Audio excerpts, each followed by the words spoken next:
Dans cette vidéo, on va parler de la multiplication et de la division des fractions. Avant de commencer, on va faire juste un peu de théorie sur les fractions comme telles. Alors, une fraction, c'est une partie d'un tout. Alors, qu'est-ce que ça veut dire, ça, dans la vie de tous les jours? On va prendre une pizza. Et ensuite, on va prendre un exemple, disons 2/3. Alors, c'est important de savoir que le chiffre du haut d'une fraction, on appelle ça un numérateur. Et le chiffre du bas, on appelle ça un dénominateur. Alors, le dénominateur, lui, il représente le nombre de sections dans lesquelles on va diviser notre tout. Dans ce cas-ci, notre tout, c'est la pizza. Donc, on va diviser la pizza en 3 morceaux.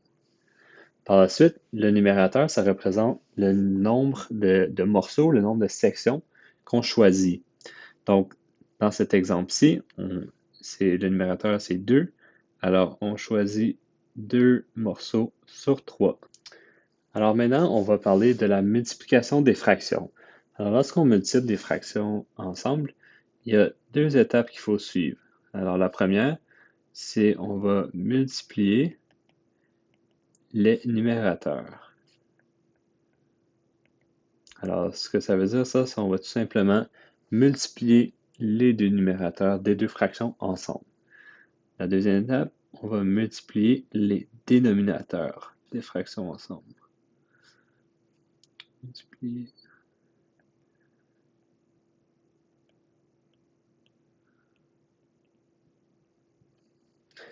Alors, on va commencer avec un exemple. Le premier exemple, l'exemple A, on va avoir 2/3 fois 3/4.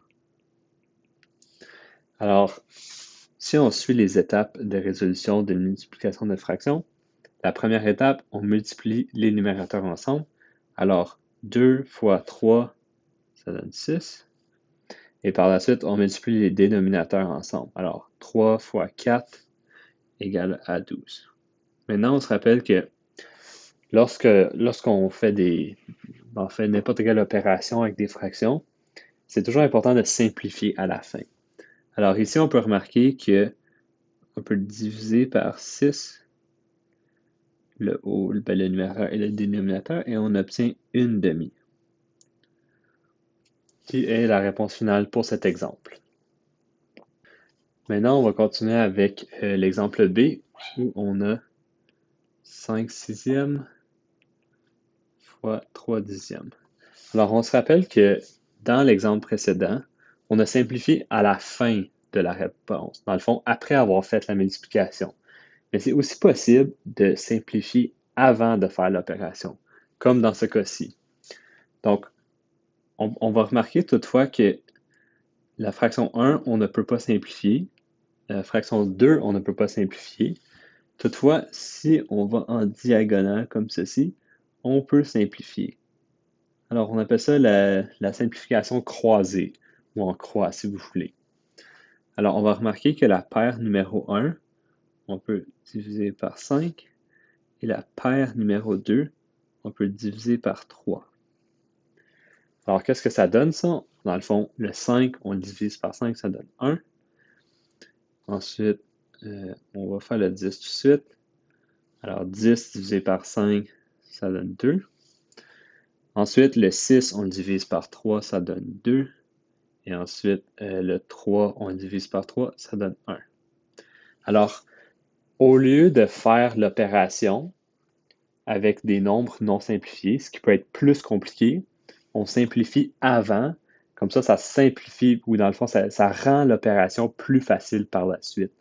Alors, on voit maintenant que 1 fois 1, c'est facile, c'est 1. 2 fois 2, c'est facile, c'est 4.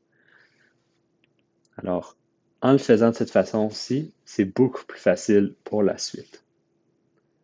Maintenant, on va parler de la division des fractions.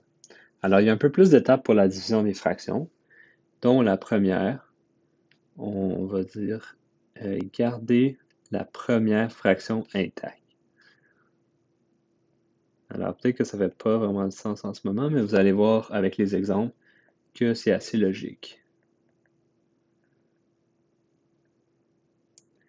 Et tac, pour la deuxième étape, on va changer le signe division par multiplication. Alors, vous allez voir avec les exemples, ça va faire du sens.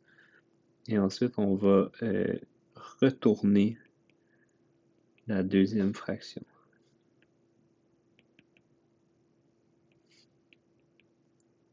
Et pour la dernière étape, on va appliquer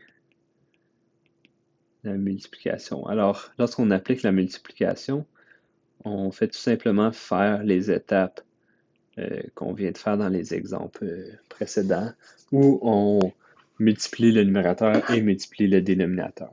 Alors, si on commence avec l'exemple A, on va faire 1/2 divisé par 1/4. Alors, la première étape, juste ici, garder la première fraction intacte. Ça veut dire on ne touche pas à la première. Donc ça, c'est la première fraction, ça, c'est la deuxième fraction. On ne touche pas à cette fraction. Ensuite, alors ça, c'est l'étape numéro 1. La deuxième étape, on change le signe division par multiplication. Alors, l'étape 2, on met une multiplication. Ensuite, l'étape 3, on retourne la deuxième fraction. Alors, qu'est-ce que ça veut dire, dans le fond, ça? Ça veut juste dire qu'on échange le numérateur et le dénominateur de la deuxième fraction. Alors, dans ce cas-ci, on échange le 1 avec le 4, alors ça fait 4 sur 1. Et ensuite, on applique la multiplication. Donc, on va multiplier les numérateurs. Donc, 1 fois 4, ça donne 4. Et ensuite, 2 fois 1, ça donne 2. Et ensuite, on peut simplifier. On va diviser par 2 en haut, diviser par 2 en bas.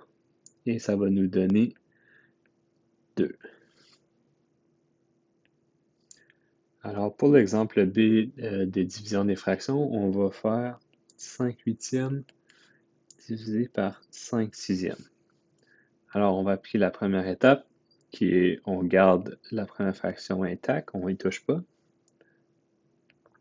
Ensuite, la deuxième étape, c'est de changer le signe division par une multiplication. Alors, on met une multiplication.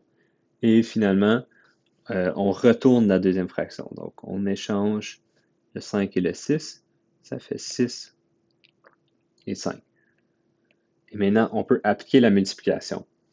Alors, vous allez remarquer qu'on a fait les exemples de multiplication, qu'on a fait une simplification croisée avant de trouver la réponse, si vous voulez, avant de faire l'opération de multiplication. Et